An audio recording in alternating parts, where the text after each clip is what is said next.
Welcome back to Animal Wonders. It is officially winter. Of the 81 animals we have in Animal Wonders, only 2 of them I could really say enjoy winter.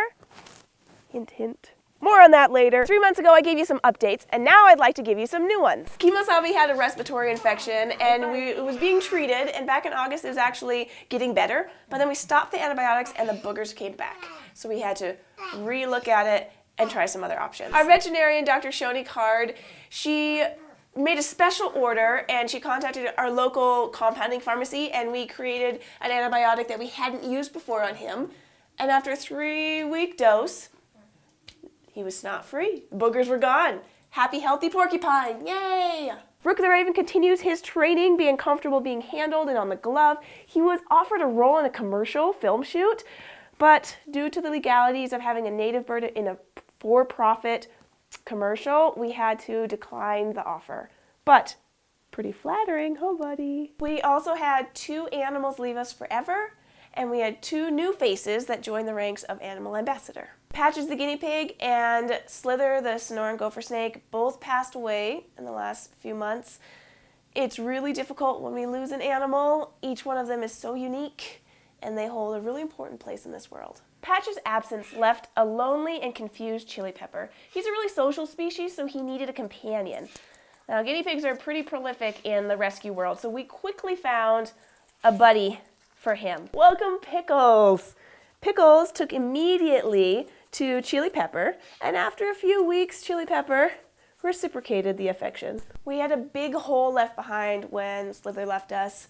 Literally the empty enclosure that we looked at every single day when we walked into the reptile room, but also she left a big gap in our educational programs. She was perfect for talking about native animals and why they're important in their environments and how the ecosystem works together.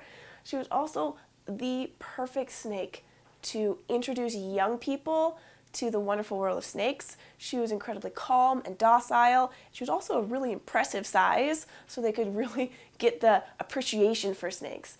I miss Slither every day. A couple months went by and we still had an empty enclosure. We went into our local pet shop to buy some animal supplies, and we stumbled upon this little gal.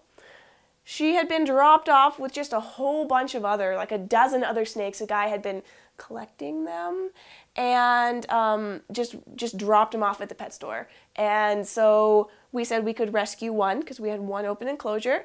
And so we got her, and the guy didn't know what he had. The pet shop owner, she didn't really know what they all were either. She had been trying to figure it out. And so we said we would take her in. And after some research, we are pretty confident that she is a northern pine snake. We can tell because her physical characteristics match the species, but her behavior is even more convincing. She's a really big hisser and striker. She's very, very vocal. And to follow up on the other updates, we did make some progress. We got all of our paperwork under control. That's all squared away. We launched a new fundraising platform, Subbable, which helps support our online content. If you'd like to support, right here. And the Cavy expansion, we dug a massive hole to prepare for the foundation. Unfortunately, we had to put it on hold while we dealt with some family emergencies, but we're back on focus now. We're hoping to get the walls up and the roof up before a really heavy snow falls.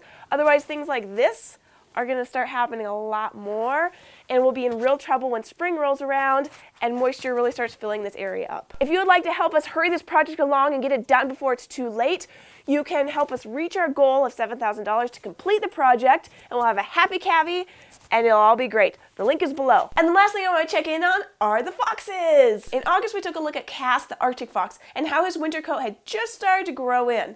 Now look at him, fully furred and ready for a romp in the snow. Seraphina, our red fox, also has a spectacular fur coat ready for winter. She's a native animal, so she feels right at home no matter what the season is. For the rest of us that don't have a thick, luxurious fur coat, we're gonna stay inside where it's nice and warm and cozy.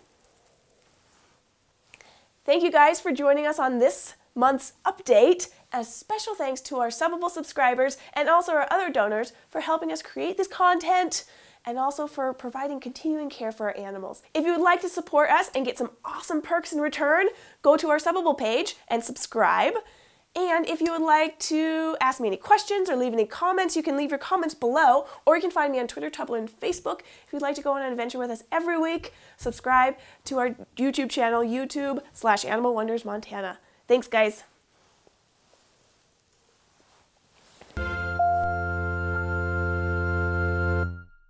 Hi, I'm Claire Grosvenor. Welcome to Animal Wonders. I'm filling in for Jessi today because I'm the intern.